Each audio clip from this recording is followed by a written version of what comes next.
ఏపీలో టీడీపీ కూటమికి మరో షాక్. హిందూపురం పార్లమెంటు సీటును ఆశించిన పరిపూర్ణానంద స్వామి గట్టి బదులుతో ఉన్నారు. హిందూపురం పార్లమెంటు స్థానంతో పాటు అసెంబ్లీ సీటులో ఏదో ఒకటి ఇవ్వాలని ఆయన గట్టిగానే డిమాండ్ చేస్తున్నారు. వాస్తవానికి హిందూపురంలో ఎంపీ అభ్యర్థిగా పోటీ చేయడానికి స్వామి పరిపూర్ణానంద గ్రౌండ్ వర్క్ చేసుకున్నారు.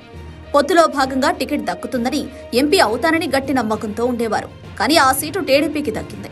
ఆ పార్టీ బీకే పార్థసారథిని అభ్యర్థిగా ప్రకటించింది. ఈ తరుణంలో హిందూపురం లోక్సభ స్థానంతో పాటు అసెంబ్లీకి ఇండిపెండెంట్ గా పోటీ చేసేందుకు స్వామి పరిపూర్ణానంద రెడీ అయ్యారు. రాష్ట్ర వ్యాప్తంగా ఎన్టీఏ అభ్యర్థుల మార్పు నేపథ్యంలో స్వామి పరిపూర్ణానంద చంద్రబాబును కలిశారు. దీంతో స్వామి టీడీపీలో చేరుతారని గట్టిగానే ప్రచారం సాగింది.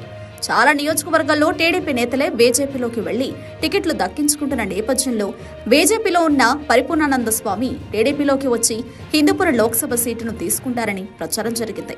అయితే చంద్రబాబును కలిసి వెళ్లిపోయిన తర్వాత ఒక ఆసక్తికర పరిణామం వెలుగు చూసింది. గత 70 సంవత్సరాలుగా హిందూపురం పార్లమెంటు నియోజకవర్గం అభివృద్ధి చెందలేదని, కనీసం మంచినీరు కూడా లేకుండా పోయిందని, దానిని దక్కించుకోవాలంటే కేంద్ర ప్రభుత్వ సాయం అవసరమని, అందుకే బీజేపీ ఎంపీ సీటును తనకు ఇప్పించాలని చంద్రబాబును స్వామి పరిపూర్ణానంద కోరినట్లు సమాచారం.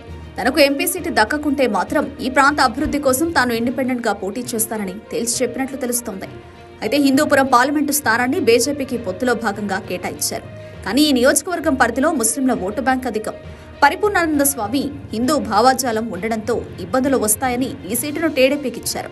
ఇప్పుడు అదే పరిపూర్ణానంద స్వామి ఇండిపెండెంట్ గా పోటీ చేస్తారని చెబుతుండడం, నేరుగా చంద్రబాబుకు కుండబద్దలు కొట్టినట్లు చెప్పడం షాకింగ్ పరిణామమే. ఇది ఓ రకంగా హిందూపురం అసెంబ్లీలో పోటీ చేస్తున్న బాలయ్యకు ఎసురు తెచ్చేలా ఉంది.